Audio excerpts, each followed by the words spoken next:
Okay, we'll just give a couple of minutes for people to come online.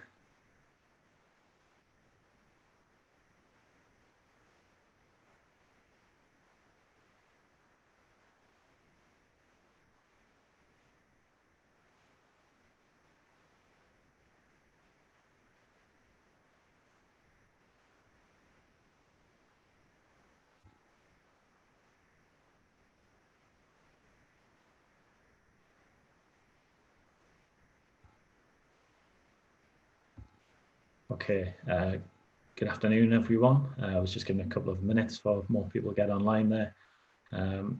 My name is James Battensby. I'm Head of Research Business Development for the Offshore Renewable Energy Catapult.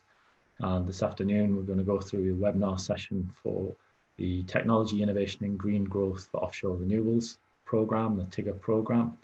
I'm going to give a bit of a background introduction.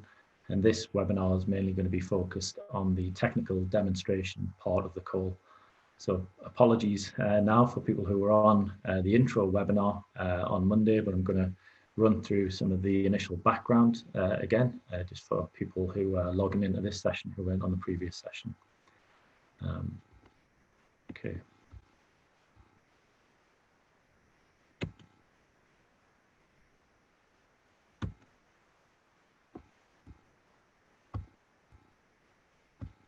Okay, so in terms of some background to the program, basically this program has been set up to support supply chain innovation in the offshore wind sector. A lot of you have seen in the press announcements recently about the green revolution, and also the fact that the UK is targeting 40 gigawatts of offshore renewable energy and wind energy by 2030 over the next decade.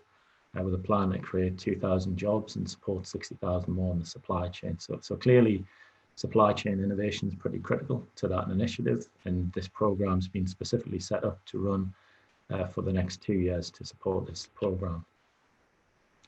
So there's two elements to the program. Basically, the technology demonstration part, which you're going to hear about today, and the business growth session, which was a previous webinar just prior to this one. Essentially, the programme is funded by the North of Tyne Combined Authority and supported by the North East LEP, and critically with industrial support from EDF and Equinor, who both have a strong regional presence, EDF owning 2 operational wind farms currently off the northeast coast in Teesside and Blythe, and Equinor developing a wind farm, the Dogger Bank, over the next couple of years. So really this session is going to focus specifically on the technology demonstration part, kind of what are the areas we're looking at, and a little bit more about the application process going forwards. Just a little bit about where the North of Tyne area is. I guess people get a bit confused on that sometimes, and even being from the region. As you can see on the diagram there, the areas in red, basically Northumberland, Newcastle and North Tyneside make up the North of Tyne Combined Authority, and this is a devolved administration from Westminster and has been allocated funds every year to support economic growth. It's quite a strong regional economy with a really large experience of digital offshore engineering, electrical engineering and subsea businesses. So from the 3.5 million, we're allocating 3 million for this competitive technology call programme, which you can apply into in a number of set areas. And also on the screen, you can see some descriptions of various technologies in O&M, road as substructures, electrical infrastructure design, or outline the kinds of innovations that the Catapult works on in these areas. And the whole purpose of this is for companies to apply and then de-risk the kind of technology investment and demonstrate it to a more rapid commercialization in an offshore wind farm environment. In terms of the areas that we're looking at, my colleague Graham Smith, who's our R&D Programs Manager, will cover this in a bit more detail, but broadly there's 4 categories we're looking for applications in. So data and digital twins, improving component level and wind farm analysis is more and more important as these wind farms are moving further offshore into remote locations. O&M and reliability optimization, so improved sensing technologies, novel materials, artificial intelligence and SCADA systems, smart robotics, better inspection and survey techniques for offshore equipment. And then more of an open category, we've listed a couple of ideas in cable monitoring and hybrid energy systems, but that's quite open for anything to come forward. So the benefits of this engagement basically are, well, it's competitive funding, and it'll help you to de-risk and demonstrate new products and services if your company doesn't want to cover the whole cost and wants a significant contribution. As I mentioned, there's also a in parallel business support program, which you can tap into as well. If you're looking for kind of advice on the market or how to improve your kind of potential procurement opportunities. Really, this kind of program is all about increasing the UK supply chain content. So, you know, getting markets ready for international export, but also increasing what's developed in the UK. And then finally, having access to our research team to give you an overview of the kind of best de-risking technologies for the successful applicants who are selected, and working with some major end users in Equinor and EDF. So that's a kind of broad overview of the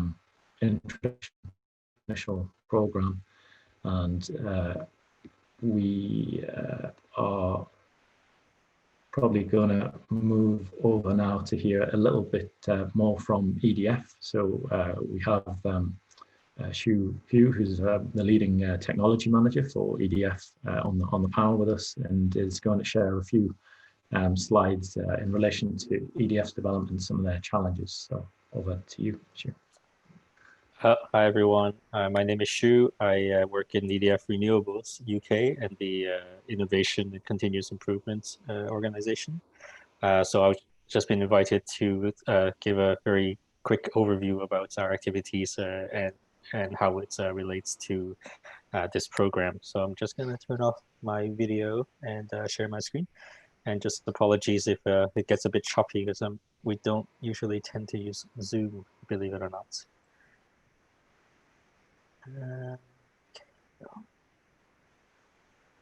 And yeah, and if you have any questions, please take that with James and Graham, and we'll revert to any questions early next week. So EDF Renewables UK, this is just a generic presentation from our corporate side. So in terms of renewables, we're active in globally in North America, Europe, and Africa, South America, Asia, and Middle East. In terms of offshore wind, we're most active in Europe with wind farms in the UK, developments and construction activities in France, Belgium, and Ireland. And some of the emergent or new markets for us for offshore are the North America and Asia, specifically China, where we have two projects at the moment. One in operational and one in construction. So that's wind, solar. So in terms of the scope that we work with, we are working across a life cycle of projects, all the way from development to managing and operating the sites. So in the UK, I'll just zip forward to where we are in UK. We're a joint venture between EDF Energy in the UK and EDF Renewables globally. So we have a lot of interface with our local business, a lot of thermal and nuclear power plants, and also distribution companies, as well as battery storage, which is our kind of new area that we're working with. So that's the context of the spread of work we do within renewables. If I zoom in a little bit, then you can see in the dark green is our onshore portfolio. Blue is our offshore portfolio. There's a new blue dot here in Ireland for an offshore development projects. We're getting into PV solar at the moment, and we also have battery storage projects that are being rolled out as we speak. In terms of our track record on Teesside, on offshore, just to zoom in a little bit again. Our journey started with Teesside offshore wind farm, which commissioned in 2013. It's a round one project in the UK tendering rounds with more, let's say, first generation wind turbines and on monopiles. It was quite mature technology by the time we were deploying that. And Blythe is another project that we have, a demonstrator that was commissioned 3 years ago. This was in the demonstrator round in the UK offshore market. There are three main innovation that we applied in this project. One is the turbines themselves was the highest power rating at the time that was commissioned. On the electrical aspects, we were the first offshore wind farm to use a 66 kV inter-array cable, and we were also the first commercial wind farm to use a float and submerge foundation. So all of these are quite, two of them are probably a more natural progression in terms of innovating from existing technology. The float and submerge technology one, that was quite a leap in terms of innovation into commercialization, and we have leveraged that experience to use on larger offshore developments in France, where we will have, we have 5 turbines in this project, but it will be in the order of 70 foundations in a much larger project in France. This is just to show that we're an organization that's we may be known for being a conservative, old school company, but we're also not afraid to innovate in order to and support innovation as well. So based on these 2 operational sites, we've hosted a lot of innovation trials, and also have also used the operational experience on these projects to participate in a lot of joint industry research projects, as well as our own internal research projects. This was the blue dot that wasn't on the previous map. Codling Offshore is development project at the moment. It's relatively new for us, but definitely will fill the gap in the mid-2020s for us. On top of that, we have the biggest project, offshore projects for us at the moment is Nart na Goethe, and that's, if anyone is a Gaelic speaker, please correct me, and apologies for butchering the language. So this is a project that's under construction at the moment. It's a joint venture with ESB. We are also, this is a next step up for us in terms of building the, let's say, modern offshore wind farms. Capacity is 450, which is much larger than anything we've done before. It will incorporate the use of an offshore substation, which is the first for us within our group, and it's also going to be on jacket foundations, which is a well-known technology. So there's a lot of opportunities to apply innovative solutions to help both the operation on the Teesside and Blythe, but also in the development and construction and operation for Codling and the NNG project. Looking a bit further, we're also involved in future tendering rounds in the UK, so what's known as Round 4 and ScotWind processes. We anticipate that we'll be active players in those processes, and any innovation that gives us an advantage in any of these activities, we're very open to learning about them and engaging with the SMEs about how to get involved. So that's all from me. I think hopefully I didn't take too much time. That's great, Hugh. Thanks. That's a really good overview of your activities, and thanks for. I know you've got another meeting to run to, so we will take any Q&A questions later on after Graham's finished talking about the process and feed them back to you. I've got to admit, I also struggle with the name of the NNG project. That's why I call it NNG. But yeah, I think it's clear that there's quite a few opportunities there for innovations from just, kind of the current wind farms that you have operating in the northeast, but also that big development pipeline as well. So that's great to hear. Thanks. So I think we'll move on to Graham now, who'll talk a little bit more detail about the application process and how the assessment would work. So thanks very much. Okay, thanks very much, guys. Thanks, Hugh.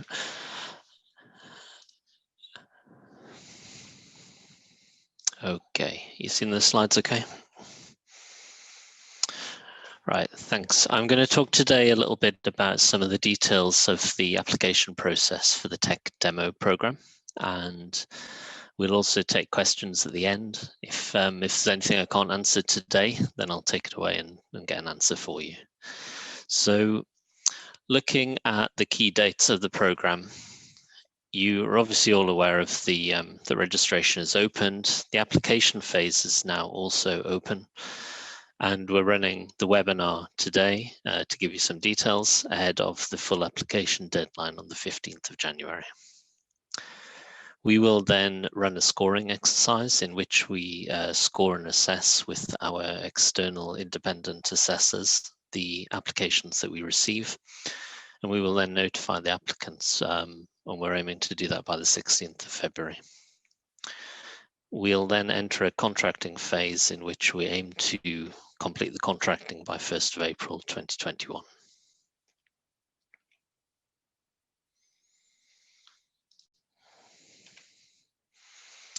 Okay. Key here is that applicants must be an NTCA area located company of any size, and as James mentioned, that encompasses Northumberland, Newcastle and North Tyneside. Applicants must demonstrate existing or potential capability for offshore wind supply chain. The applicants should demonstrate a clear business need or market opportunity for their chosen project, and we advise applicants to provide evidence of support or sponsorship from an end user in the offshore wind sector. We're inviting applications which enter into one of 4 categories. So those technology areas are O&M reliability, optimization and AI, smart O&M robotics, digitization and application of digital twins, and an open category which includes cables, hybrid energy systems. That's also open if we haven't listed the specific technology, but you are eligible in other ways. Please enter and give us an idea about what you would like to demonstrate. Project activity falls into one of 2 categories, either industrial research, which is defined at TRLs 4 to 6, or experimental development, defined at TRLs 7 to 9. Obviously, the TRL 7 to 9 more mature, so that tends to be, prototype deployment or validation type projects. You can follow that link there to find more information about TRL levels if needed. We're expecting projects to be of 12 to 18 months in duration, and we're expecting that the eligible grant size for the project should be around 100 to £500,000. The eligible project costs depend on the size of the company and the nature of the project itself. So for industrial research projects, up to 60% of the project costs are eligible if the applicant is a small or medium-sized business, and up to 50% if the applicant is a large business. For experimental development projects, TRL 7 to 9, the rates are a bit lower, and we have up to 45% if you're a micro or small organization, 35% if you're a medium organization, and 25% if you're a large organization. Okay, so key steps for the application process are download the application pack from our website. The link is at the top right here. Study the scope and guidance. Complete 2 forms, the application form and the finance form, and then submit those via email to tigor@orecatapult.org.uk. The deadline for submissions is the 15th of Jan, and as I said, assessment and feedback by 16th. We have 4 criteria on which we're judging the applications. So we have the background of the company and relevance to the call with weighting 20%, the innovative technology opportunity with weighting 30%, appropriate approach and focus on the delivery phase 20%, and NTCA impact, jobs and exports at 30%. I'll give you an overview of the 2 documents now. The first of these is the application form. So it's pretty straightforward. There's a short introduction, the application pack and process overview, the box that you can see on the right of this slide, which is contact details, and then 6 questions, which form the bulk of the application. I hope the contact details entries are fairly clear. If you have any questions, just send an email or ask in the chat, in the Q&A box below.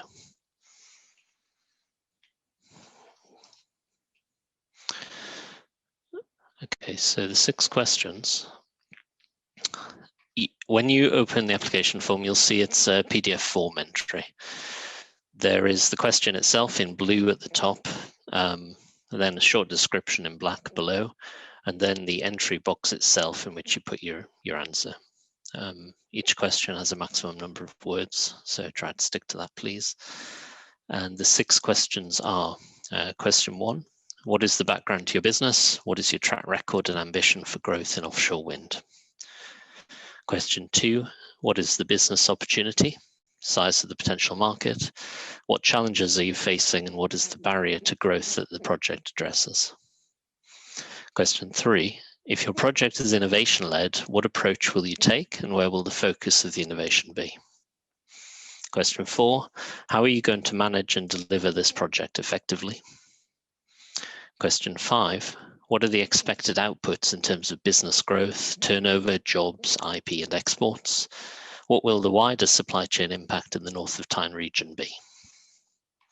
Question 6, have you identified an offshore wind supply chain end user to support utilize your project outcomes? If yes, please tell us about this company and the value to them. For example, why would they use or buy your product? The second part of the application is the finance form. This is in Excel format and has 2 sheets. The first sheet is a sheet on guidance for filling the form in, which you can see on the right of this slide. And the second sheet is the entry form itself. You need to only fill in the blue highlighted cells, and if everything works, the summaries should auto-populate and calculate through. I hope it's fairly straightforward to use. If you have any questions, just let us know.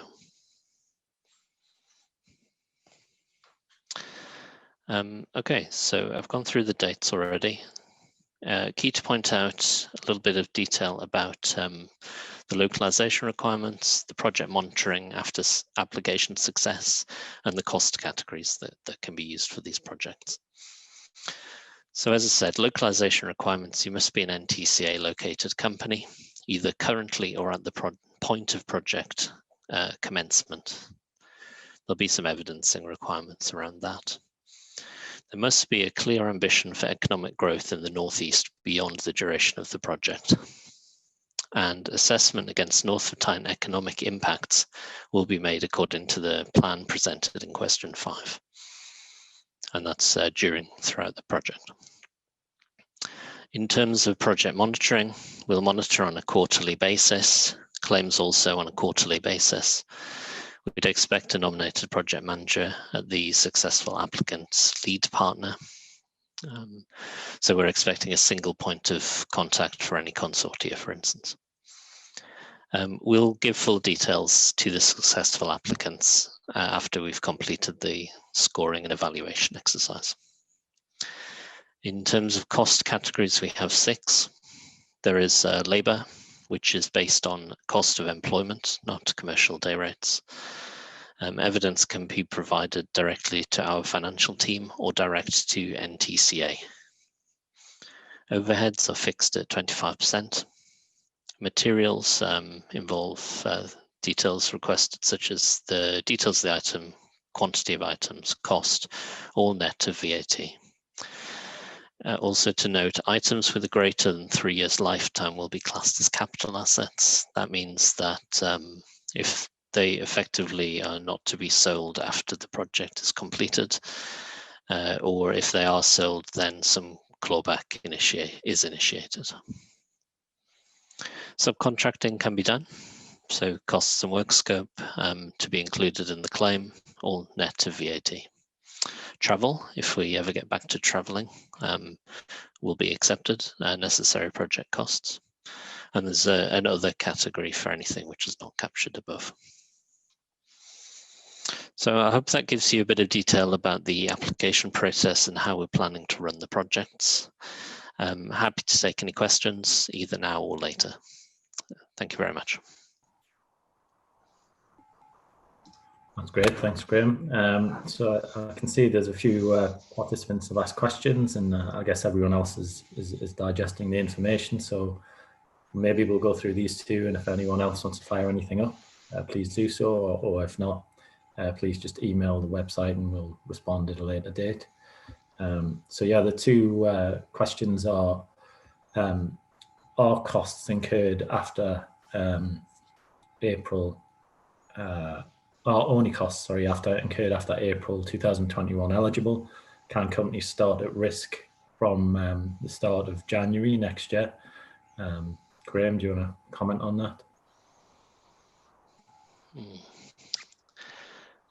I think it would be, we're expecting costs from April or from project commencement if the project doesn't start in April. I was more expecting projects perhaps to start late rather than early. It's something we hadn't considered in too much detail. I would say that we would certainly be a bit presumptuous to start the project before the application was successful.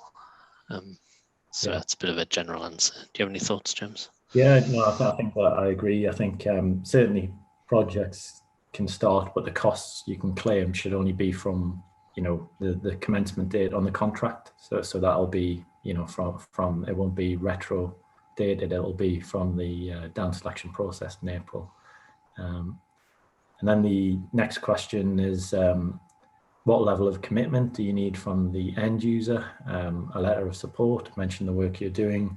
Do they have to sign the application? I think the answer is all of the above are acceptable. I think it just needs to typically show some thought process that there has been engagement as to how it work in an offshore wind farm application at the lowest level.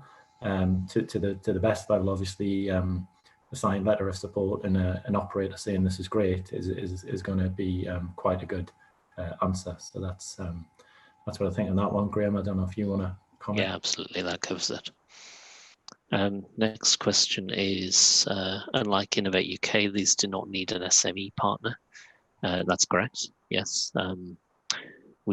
This is a supply chain demo program, so we really see it as strengthening the regional supply chain, and we don't expect there, for instance, if there's a large company, that you don't have to partner up with an SME in this case.